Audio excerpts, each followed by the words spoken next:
Tonight's program begins with 6 songs on poems by Walt Whitman. These songs were written over a period of many years, recently completed, and assembled for tonight's performance. Whitman's vibrant poems have been the inspiration starting point for many American composers, and for good reasons. They resonate with themes and messages that are timeless, embracing the human spirit that is also timeless and as politically on point as 100 years ago. The music for this cycle takes on a compositional set of techniques developed by Benjamin Britten that I have taken several steps further. An ever set of continuous meter changes that wrap around the natural rhythms and contours of our English language, but never give the impression that meter has changed. Only the poem changes direction, and the music follows along with it seamlessly. The first song, Whitman's poem, One Self I Sing, speaks to the individuality of the human spirit and is composed in a declaratory approach with an anthem-like theme, yes, which is repeated several times in hopefully interesting ways. As Adam early in the morning is a sensuous love song. Eve tempts Adam with her body just before he takes a bite of the apple. The music is designed to reflect the sensuous anticipation of love for Adam as Eve gently coaxes Adam not to be afraid of her naked body. Beautiful Women, the shortest poem of the set, speaks to the great beauty of women who, like a fine wine, get better with age. I agree with Whitman wholeheartedly. Whitman's appreciation for women in the 19th century is particularly resonant today as we move along the path towards gender equity. Not a word wasted in this glorious poem. The musical lines are not linear until it meets with Whitman's conclusory statement that the old are more beautiful than the young. Again, I agree. Ages and Ages Returning at Intervals is a complex poem, one of the most challenging to compose in the set. The musical solution reflective of the poem's message of history repeating itself is in the struggle of wider versus shorter musical intervals throughout. The song ends with a new type of musical cadence in a dual tonality, giving an uneasy feeling of questionable resolution as history repeats itself.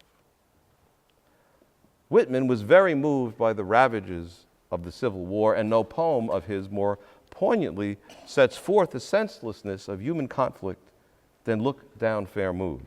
The moon shines down on the quiet battlefield, strewn with dead bodies, ghastly lying under the stars. The music is sparsely written, a mini-drama and harmonic language that gives rise to the eerie feeling and raises the question of why we keep doing this to ourselves. For those familiar with the music of Arnold Schoenberg, I have adopted his language of fourth chord tonality that he developed, but in my view, unfortunately unable to bring to a point of accessibility, and I believe that I've made it into a language that we now can understand and identify with. You be the judge of that. The last song in the set, The Voice of the Rain, I wrote recently and serves as the finale to the cycle of 6 songs. Whitman challenges the rain to explain itself and who it is and purpose in the world. I struggled with this poem for many years, working with the thematic material of the first song, One Self I Sing, and to turn it upside down, the inversion, to bring a feeling of musical unity to the cycle. I set this song aside dozens of times for years, unable to through compose it until recently, and the untimely passing of my dear mother, in whose memory the song is dedicated. I hope you enjoyed the music. Thank you.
And who art thou?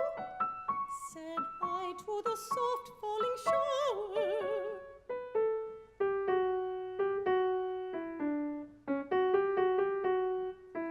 Which strange to tell gave me an answer.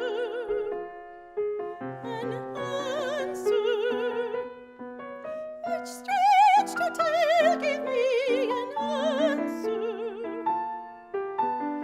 As have translated,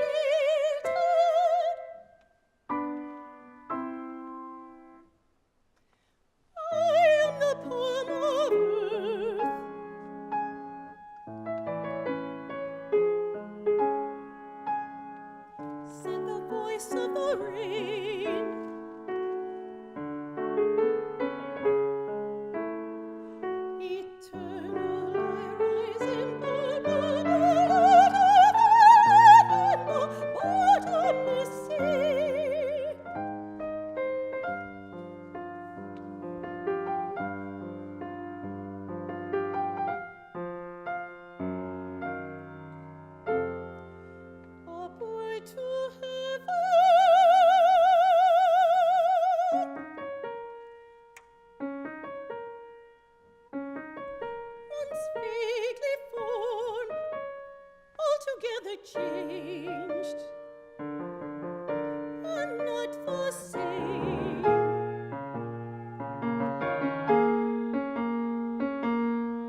sempre sino